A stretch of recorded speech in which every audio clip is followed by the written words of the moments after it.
Ça me paraît vraiment très présomptueux de s'imaginer pouvoir dominer un outil tel que l'IA. Plus l'outil est sophistiqué et plus ça va être difficile, parce qu'on risque de ne pas être l'utilisateur, mais plutôt de devenir soi-même un pantin. C'est très difficile d'éviter ces pièges-là. Et qu'on le veuille ou non, de toute façon, il y a une froideur dans tout ce qui est haute technologie.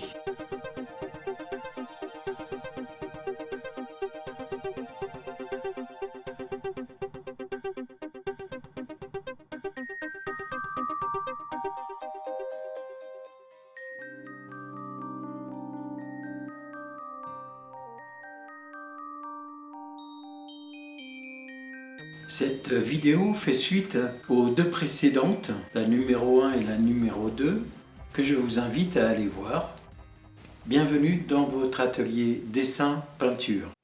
J'avais été étonné à une époque d'écouter de la musique africaine où des musiciens jouaient avec des simples bidons en métal et réussissaient à faire quelque chose d'extraordinaire avec des instruments de récupération. Et leur vigueur, leur fraîcheur, leur inventivité, les rythmes qui se dégageaient étaient vraiment formidables. À l'époque, il y avait tout un tas de musiciens qui, eux, utilisaient de la musique de synthèse, l'informatique, tout ça pour un résultat médiocre. Il ne faudrait pas que l'outil remplace nos possibilités sensibles et nos qualités de créateur. Si par facilité on remplace nos efforts par des technologies, on va oublier de progresser. Et au contraire, on risque de régresser avec des techniques qui nous facilitent la vie. On peut prendre l'exemple sur un sportif qui s'entraîne. Quand il fait son footing, il ne reste rien à part de la sueur sur son t-shirt, mais par contre, il va se muscler, il va obtenir des qualités de souplesse qu'il ne pourrait pas obtenir en restant dans un fauteuil. Donc on voit que un manque total de facilité peut nous aider par contre à nous améliorer physiquement, intérieurement, psychologiquement, et c'est avec des outils modestes que l'on va pouvoir soi-même devenir un outil performant. La performance, il faut qu'elle soit en nous. Il ne faut pas qu'elle soit dans l'outil qu'on vient d'acheter très cher, qu'on a pu se payer. Si on a une discipline qui nous permet ce réel progrès de la main, de l'œil, du cœur, de l'esprit, on aura moins besoin de gadgets. Et c'est dans ce sens-là où s'impose une éducation artistique qui est composé d'exercices à faire, sachant qu'un exercice, il est juste fait pour augmenter certaines capacités. Ce n'est pas non plus une manière de faire qu'on va garder. On va peut-être faire autrement après que l'exercice. On ne va pas suivre exactement ce mode. C'est pas ça qui est important. Mais c'est de comprendre qu'un exercice, il a des exigences, des formes qui sont faites uniquement pour nous exercer. Ce ne sont donc pas des règles académiques qu'il va falloir appliquer tout le temps. On ne va pas faire que du footing. On ne va pas faire que du solfège avec des gammes. On va aussi, à un moment donné, dépasser tout ça. Mais l'exercice qui a donc uniquement comme fonction d'élever nos capacités et donc de nous offrir une sorte de liberté ensuite, une liberté d'agir, de faire, qui va être facilitée non pas par un outil, mais par nos compétences acquises. Les images que fournissent les intelligences artificielles sont particulièrement froides.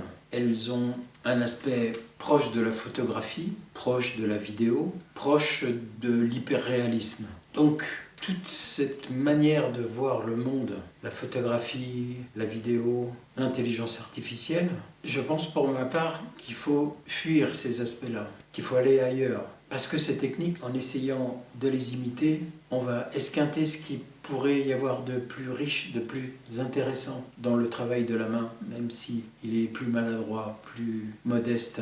Courir après tout ça, ça me semble une erreur. En tout cas, je n'ai pas envie d'aller par là. J'ai envie plutôt d'utiliser cet outil qui est ce corps, qui est mon esprit, mes mains, mon être, des choses relativement pauvres qui sont là, qui me sont données, que je vis. Ce domaine-là me paraît plus opportun, plus intéressant, parce que je ne peux pas combattre contre la photographie et l'image hyper réaliste. Donc je vous inviterai volontiers à aller vers autre chose. Cet outil que l'on est, il va falloir travailler dessus, faire des gammes. Il va falloir beaucoup travailler pour l'exercer, pour le rendre plus souple, pour affiner la main, le regard, pour faire en sorte que tout le langage qu'on va intégrer, apprendre, puisse nous permettre de faire couler de manière naturelle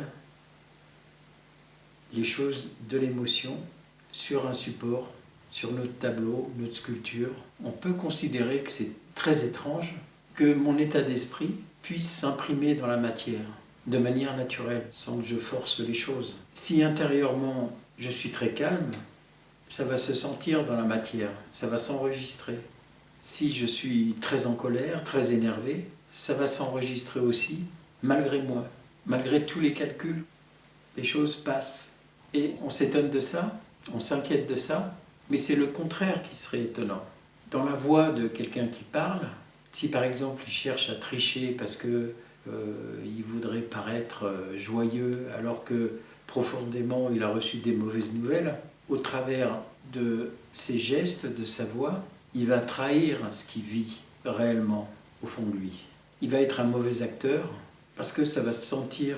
Il y a des choses qui se sentent. Donc curieusement, les gestes de la main vont de manière naturelle exprimer nos formes d'esprit. Il va y avoir dans la matière l'époque que l'on vit, la culture dans laquelle on est, le pays où nous sommes, tout va s'inscrire, qu'on le veuille ou non.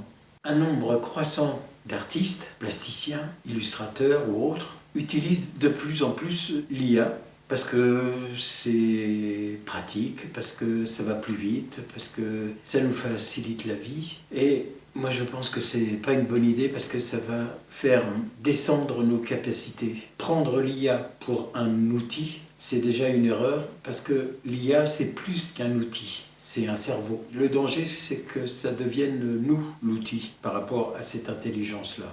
Un outil se prend avec la main. C'est notre main qui dirige l'outil. Avec l'IA, il n'y a pas de main. Il y a une intelligence artificielle qui, elle, va remplacer complètement la main. Parce que c'est bien en amont de l'outil. Il ne faut pas négliger notre main et le travail de la main. Tout d'abord, ce mépris est tout à fait dommageable. Cette idée qu'il y a d'un côté l'intelligence et de l'autre côté la main, et ce mépris pour les travaux manuels, pour les métiers manuels, est vraiment une grave erreur.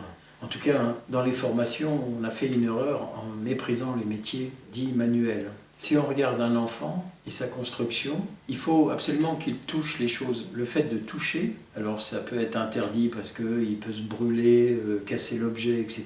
Mais c'est important qu'il touche parce qu'en touchant, il va construire son cerveau. C'est notre main qui nous a donné d'être intelligents. Si l'être humain n'avait pas de main, ce ne serait pas un être humain, il n'aurait pas développé d'intelligence. Donc cette main, elle est très importante parce qu'elle nous fait toucher du doigt les choses. Elle nous fait toucher du doigt la réalité. Il y a comme un échange entre notre pensée et ce que réalise la main. Il y a comme une boucle qui fait qu'on s'améliore, on grandit. Et nos mains, c'est des espèces de neurones. Et il ne faut pas croire que notre esprit est que enfermé dans notre boîte crânienne. L'intelligence, elle est plus large, elle est plus vaste que ça. Notre intelligence est aussi à l'extérieur de nous-mêmes.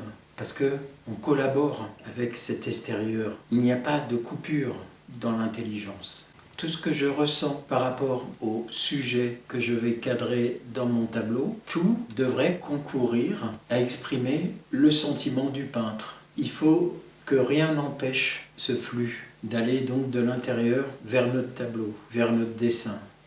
Et pour qu'il n'y ait pas de barrière, il faut maîtriser tous les éléments qui sont en jeu dans notre métier. Maîtriser la matière, maîtriser les couleurs, maîtriser le dessin, maîtriser la composition.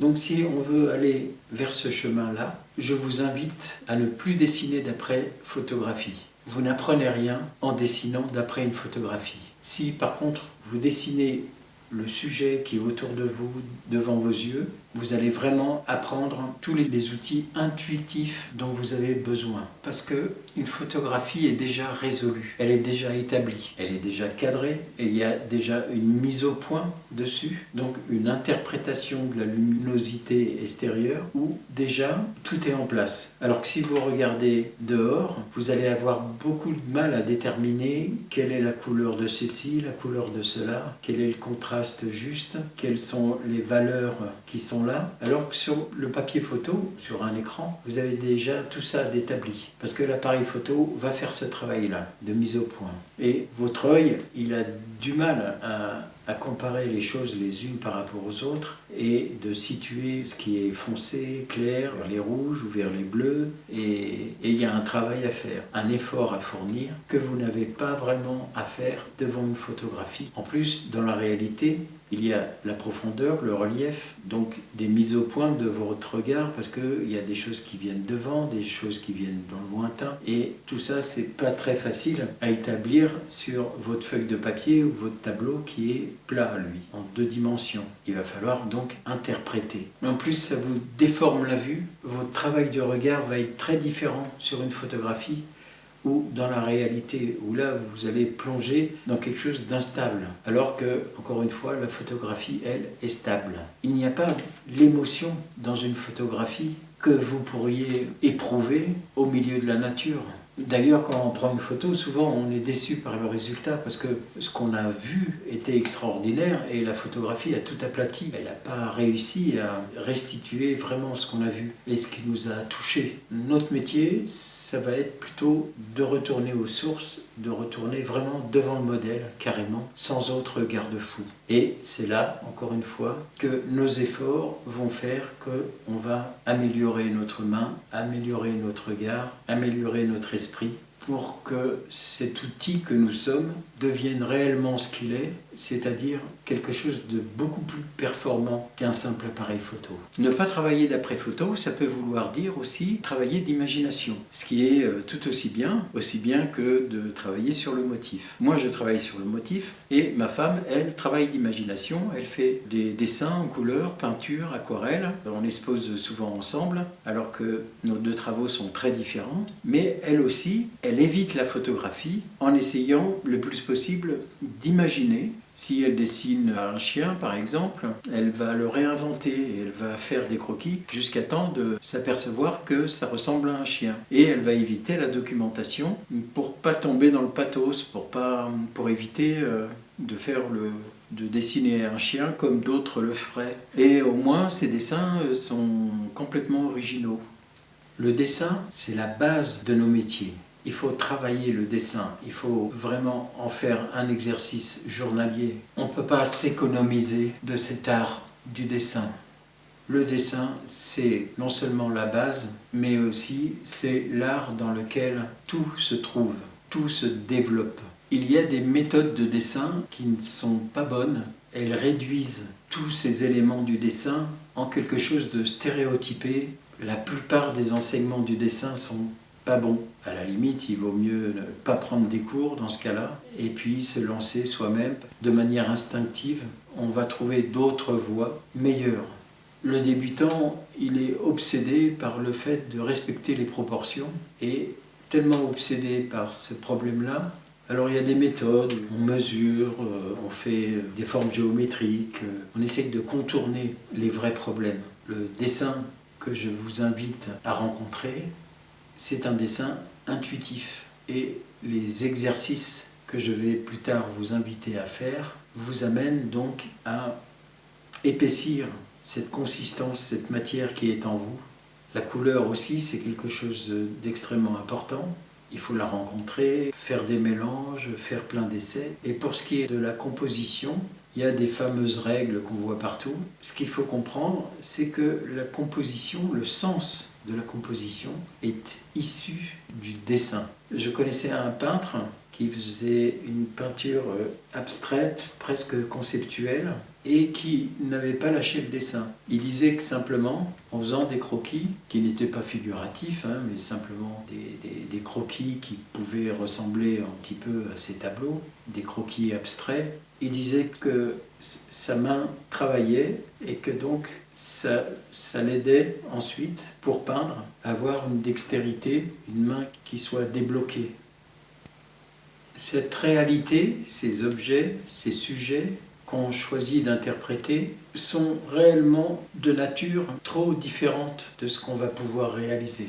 Il y a une réalité du tableau sur lequel on travaille, une réalité des matériaux avec lesquels on travaille, une réalité qui est nôtre, notre tempérament, nos impressions, notre caractère. Et pour faire le pont entre ces deux réalités, on est obligé d'interpréter les choses, pas de les recopier, de les reconstituer entièrement dans un autre monde qui est celui de notre tableau ou de notre feuille de dessin, un monde complètement différent où il va falloir un traducteur. Il va falloir connaître tous les contrastes, tous ces matériaux que sont le dessin, la couleur, les formes, les textures, tout ce langage qu'il va falloir s'approprier pour faire passer notre émotion, nos dimensions humaines.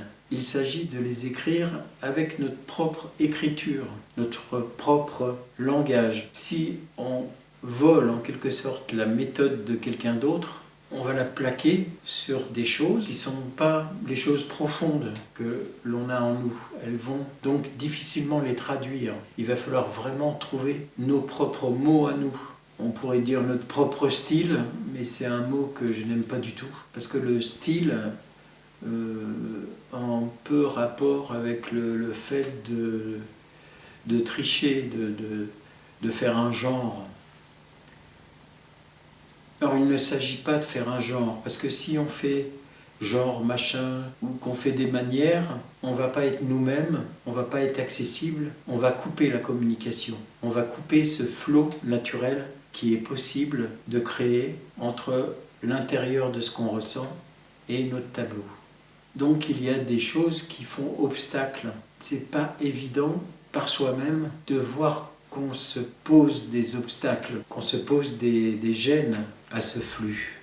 Par rapport à une image figée et studieuse qu'on pourrait avoir du fait de recopier la réalité, il y a des éléments qui sont plus proches de l'expression, comme l'impression de mouvement dans le tableau, que la vie, que la vibration, des choses qui ne font pas partie de la copie, l'effet de profondeur, de plonger à l'intérieur de l'espace. Ce voyage-là est important à trouver et il y a toutes sortes de manières de créer un espace. Il y a autant d'espace que de gens, que de personnalités. Il faut réussir à créer un climat. C'est comme si la profondeur de l'espace qui est dans notre sujet est empreinte d'une atmosphère, d'un sentiment, d'un caractère. Comme si tous les objets avaient leur propre présence, leur propre caractère. Et pour faciliter la chose, on peut parler de musique, comme s'il y avait une musique particulière qui accompagnait chacun de nos tableaux et que cette musique dirigeait tout,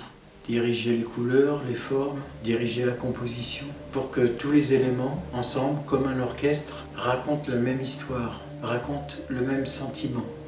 On comprend ces choses-là avec la musique et curieusement beaucoup plus difficilement avec l'image. Or, c'est bien la même chose, c'est bien le même but, celui d'une expression.